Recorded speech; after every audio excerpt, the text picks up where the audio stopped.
So this is going to be a good review for my juniors as you get ready to take your PSAT tomorrow. Woo! Okay. So properties of linear functions and linear models. What we're going to go over is how to graph linear functions, use average rate of change to identify linear functions, determine whether a function is linear, if a linear function is increasing, decreasing, or constant. And then we're going to build linear models from verbal descriptions. Okay, so graphing linear functions. So when we're graphing linear functions, there are two things you need. You need slope and you need y-intercept. And that's it. As long as you got those two things, guess what? You're good to go, okay? So this isn't the same for other functions that are not linear, AKA non-linear functions, but for linear functions, you have a slope, which is your n, and you have a y-intercept, and then you use those things to graph, okay?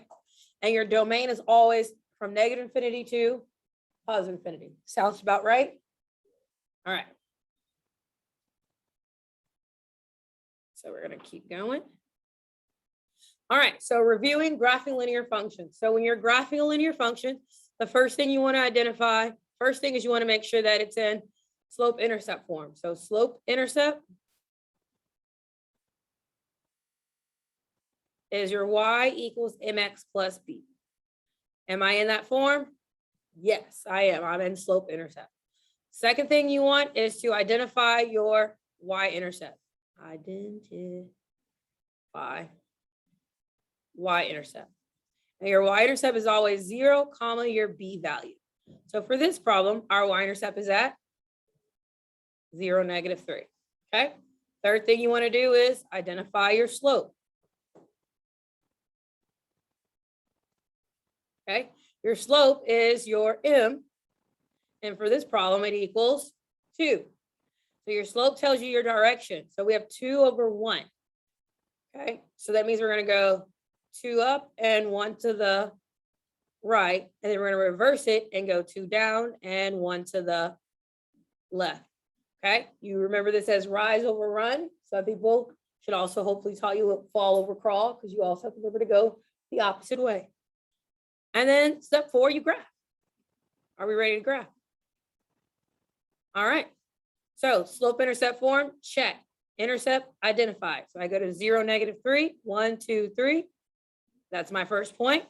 To find additional points, I'm going to follow the directions of my slope up to right 1, 1, 2, 1, 2, 1, 2, 1, 2. And then I realize the pattern and I keep going. And I'm going to reverse it and go down 2 and left 1. And then I'm going to connect them to make the best straight line you've ever seen. Bam. That is how you graph a linear equation. And so the domain of this linear equation, the domain in range will always be what? Negative infinity to positive infinity, all real numbers. Bam, graphing linear functions. First objective. How do we feel about it? Did this sound familiar? Like no one's like, I've never done this before. Okay, cool. Next objective, using average rate of change to identify linear functions. Average rate of change is just a really long way of saying slope. That's it, okay? Average rate of change is a long way of saying finding the slope, okay?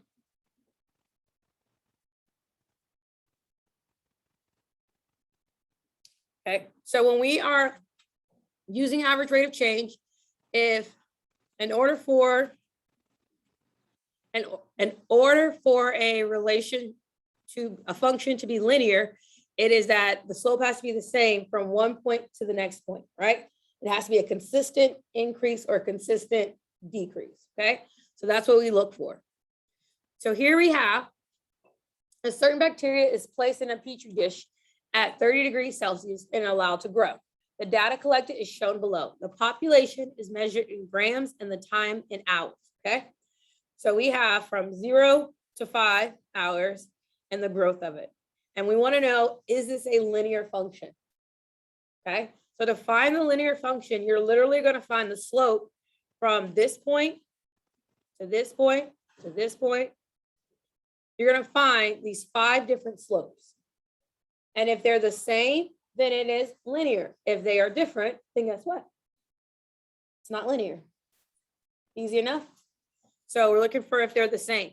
So when we are setting up, remember, slope equals your change in y over your change in x, which is your y2 minus y1 over x2 minus x1. Okay, so that's what we're going to do to find the slope. So I'm going to do this one first. So my first slope is going to be from 0 to 1. My y values are, so my y2 minus my y1, and then 1 minus 0. So that gives me 0.03. Still with me? And I'm going to do the next set. So the next set of slope is from 1 to 2. And it's going to be my y2, which is 0.15, minus my y1 now, which is 0.04, over 2 minus 1. That gives me 1100. Right off the bat, we can see that this is not going to be linear, right? But let's just check again. Let's check another one. You know, maybe I did my math wrong. I got to go back and check myself again. So I'm going to do 3. So I have 55 hundredths minus 15 hundredths over 3 minus 2. And that equals 40 hundredths. All right, so I don't have to even go any further, but I can see that the m's are different. The rate of changes are different. So therefore, this is non-linear. I didn't mean to write not linear. The word is non. So this is a non-linear function.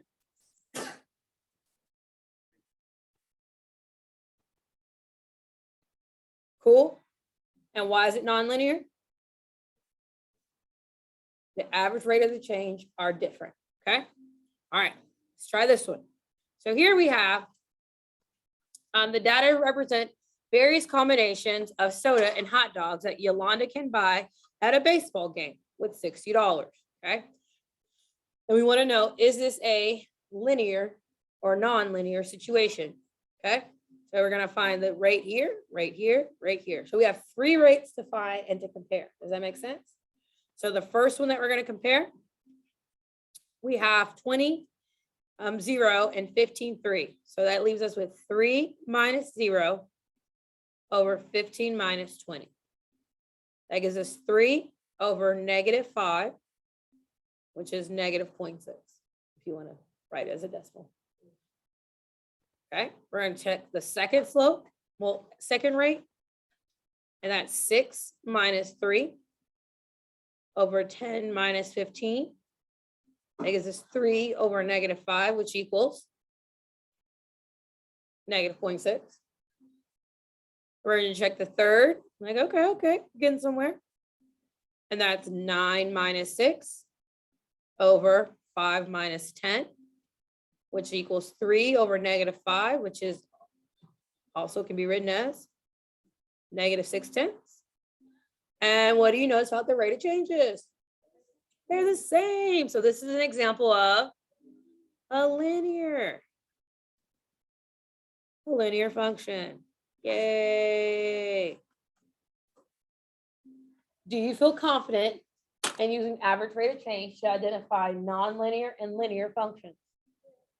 So that's a check for objective 2. All right, let's keep it pushing. All right, next, we're going to determine whether a linear function is increasing, decreasing, or constant, okay? Your increasing, your decreasing solely depends on your slope, okay? And that's because our domain is all real numbers. So either they're doing one thing or another, right? They're either, my y values are either going up, going down, or staying the same. So paying attention to your m value. So if m equals a positive number That is a what? Anyone take a stab? An increase. You're so smart. It's an increase. Okay. If m equals a negative number, that is a decrease. And if m just equals a number, if m equals 0, not a number, does not equal a number, if m equals 0, then therefore it is constant. Okay, you guys remember slope man?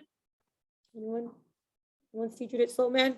You have your decreasing slope, your increasing slope, and your constant slope. See him? See the face? Slope man.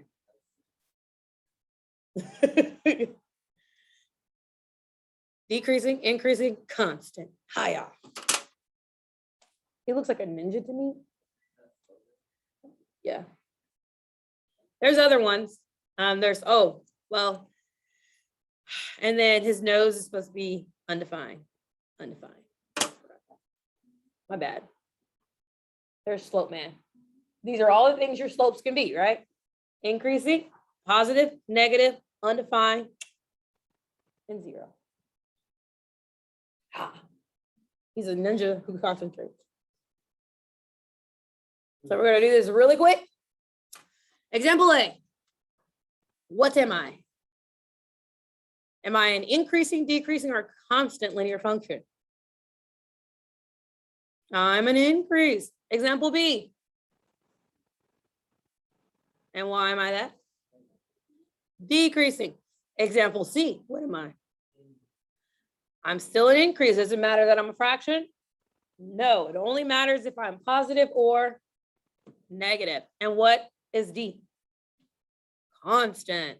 That's because you don't even have a slope because it's equal to 0. And that's how you tell increasing, decreasing, or constant. Objective 3, feel good about it? Anyone's like, ooh, I can't do that. Keep it pushing. All right. Bless you.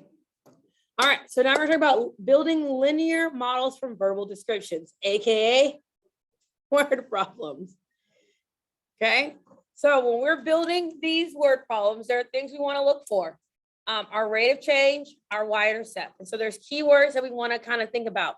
When you're trying to identify your slope, keywords are rate, per, each. So when we're reading, we want to look for those things. Okay. And for your B, we want to look for words like beginning. Beginning has 2 N's in it. Well, 3, right? Yeah. Beginning. Yeah. Now that looks weird. I know, I feel like it is too, but it just looks so strange. All right, but beginning, you look for the words initial. Why am I struggling with spelling today? Initial, start, blah, blah, blah. So these are your words, your keywords from most linear modeling. All right, a book value is the value of an asset that a company uses to create its balance sheet. Some companies depreciate their assets using straight line depreciation, so that the value of the asset declines by a fixed amount each year. The amount of the decline depends on useful life that the company assigns to the asset. Fun, right? So fun to read. All right, so here's the information. Suppose that your electric company just purchased a fleet of new trucks for its workforce at a cost of $35,000 per truck. Okay, your company chooses to depreciate each vehicle using the straight line method over 7 years. Okay, so depreciation means that it's losing value every year, right? So each year it loses value. Okay, this means that each truck will depreciate over the 7 years, $5,000 per year. Agreed? So if I have $35,000 trucks and I'm using 7 years as my straight line method, that means that the depreciation value per year is 5,000. Okay, we want to write a linear function that expresses the book value V of each truck as a function of its age X. And we want to look at the graph and we want to talk about what would it be at 4? What does the slope mean? And what will each truck value be? 10,000. Loads of words. So what would be my slope and what would be my, what do you call that thing? Y-intercept.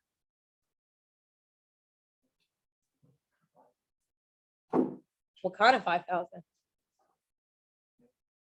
And why is it negative 5,000? It's depreciation. So I'm losing 5,000. Does that make sense? So I'd be losing 5,000 every single year. So what would be my B value? 35,000. So my slope would equal negative 5,000 and my B would equal 35,000. Does that make sense? Okay. And what is X representing? Years. And what's the domain of our X? Nope. So it would be 0 to 7, right? Because it says that it's using the straight line method over 7 years. So our domain is restricted because it's from 0 to 7. Does that make sense? Okay. So now we're going to put it all together and we're going to create our function. So our linear function, book value V.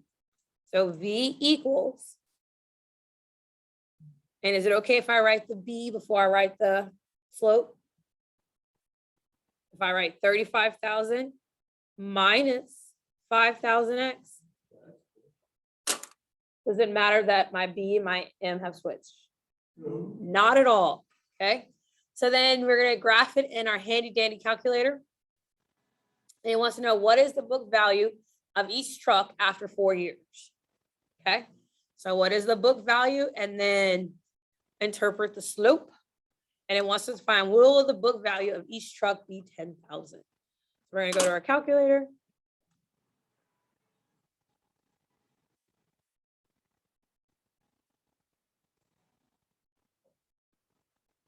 So in our calculator, when you have numbers that are large, but they have a greatest common factor, I encourage you to use that. So for example, the greatest common factor here, I'm gonna use, well, one of the common factors I'm gonna use is 1,000. So instead of me having to graph 35,000 and 5,000 and making my calculator go berserk, I'm just gonna do 35 minus 5x. Make sense? Am I gonna get any different values? No, I'm just gonna get a smaller version of it, okay? So when I hit graph,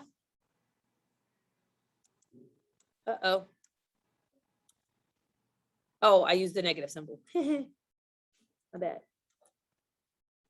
Okay, so if I hadn't did that, will I even have seen that if I was still in the thousands? No, there's no way I would have seen that, okay? And so we already know that we have a domain restriction. So I'm gonna go to window and I'm gonna change my domain from 0. I'm gonna go to 8 just so I can have a little more room on there. Okay, based on the value, I'm not gonna be in the negatives for Y. And my max, I'm just gonna leave it at 35 because that's what my max value is.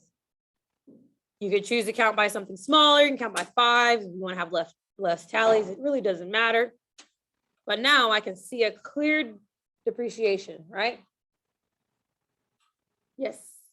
Anyone's like, I don't know what she just did or why she did that. Okay, cool. So now it wants us to know, we graphed it and it says, what is the book value of each truck after 4 years? So remember, you have a couple options here. You either can hit second trace, press 4, and it says each truck is valued at 15,000, right? Or you can hit second graph and go look at the table and still see that it's at 15, okay? Then it asks, when will each truck be valued at 10,000? Well, at 10,000, that's at how many years? 5 years. And bam, that's a word problem. And you analyzing the word problem. Okay? So, interpreting the slope, based on what we're looking at, what is our slope defining? What is our y? So remember, slope is change in y over change in x. And what does our y variable represent? What are these values?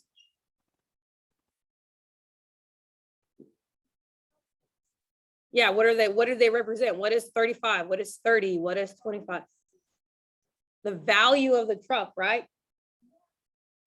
It's the value of the truck, right? And then what is x representing? Years. So our slope represents the value per year, the truck's value per year. That makes sense? So therefore, this answer would be, what does your slope represent? Value of the truck per year.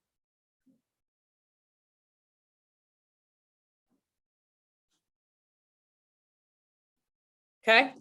So that's how you interpret what your slope is, by defining what is your dependent representing and what is your independent variable representing. And then you can define what your slope is representing. Okay? Doable? Questions, comments, concerns? All right. Next, we're going to talk about supply and demand. Okay? Supply and demand, the quantity supplied of a good is the amount of product that a company is willing to make available for sale at a given price. The quantity demand of a good is the amount of a product that consumers are willing to purchase at a given price. Okay? Real life situations here. If you're going into business or economics, this is going to be critical for you to make sure you understand. This is the baseline of it. So suppose that the quantity supplied S and the quantity demanded D of cell phones each month are given by the following functions. So here's our supply function and here's our demand function. Both simple linear equations, right? Okay. So the supply of cell phones is 25 per person minus 680. And then the demand is negative 7p price, I'm sorry, negative $7 per dollar, plus 3,000 of the cell phone. Okay. So at one point we want to know the equilibrium of it. So at what point are they going to be the same? At what point is supply and demand going to be friends, right? And so when we're looking for the equilibrium point, that's a way of solving a system. It's a system, right? So to solve systems, there's a couple ways if we recall. We can graph and look for the intersection, correct? We can use substitution. We can use elimination, but ultimately it all comes down to which one you prefer, okay? So here we have two values and we want to know their point of equilibrium. So we can graph them and see where they intersect, which we're going to do. Or we could set them equal to each other, which is also another option. So I want to know when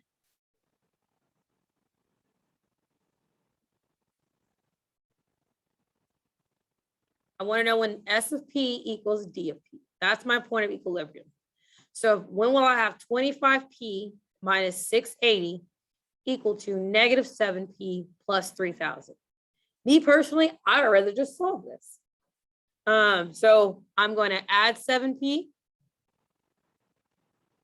and add 680 to both sides. That gives me 25 plus 7 gives me 32, and 3,000 plus 680 gives me 3,680. So I divide by 32, and 3,680 divided by 32 gives me 115.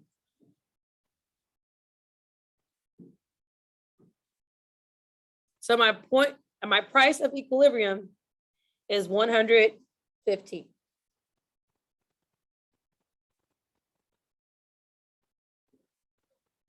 And so my equilibrium price would be $115.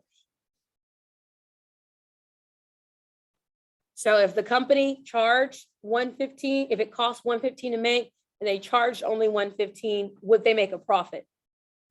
No, they would break even, but they would not make a profit. Does that make sense?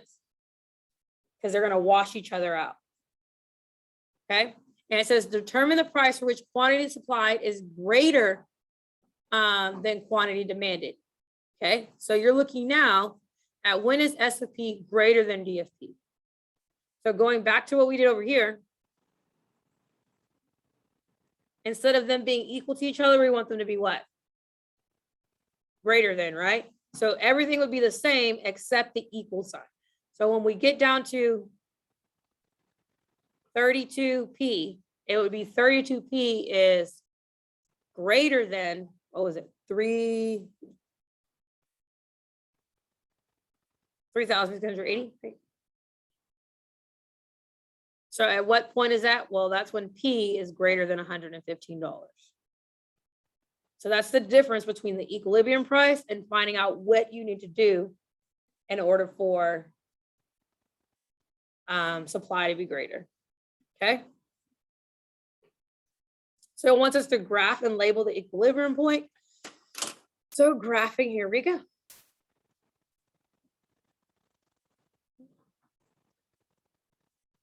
All right, so I'm going to turn on. I'm going to go to Y.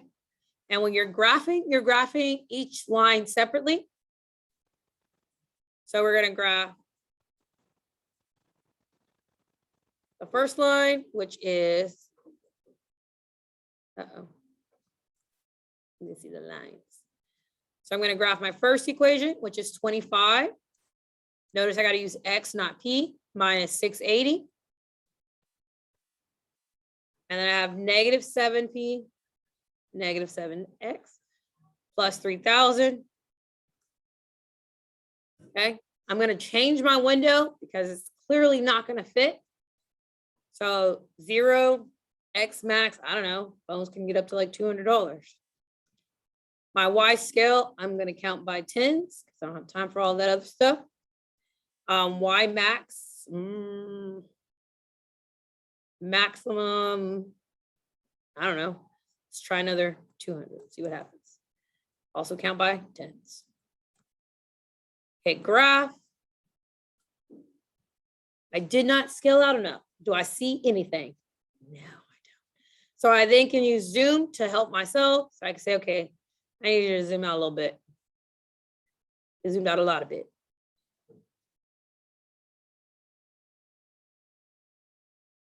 Okay, I need to move my little cursor more.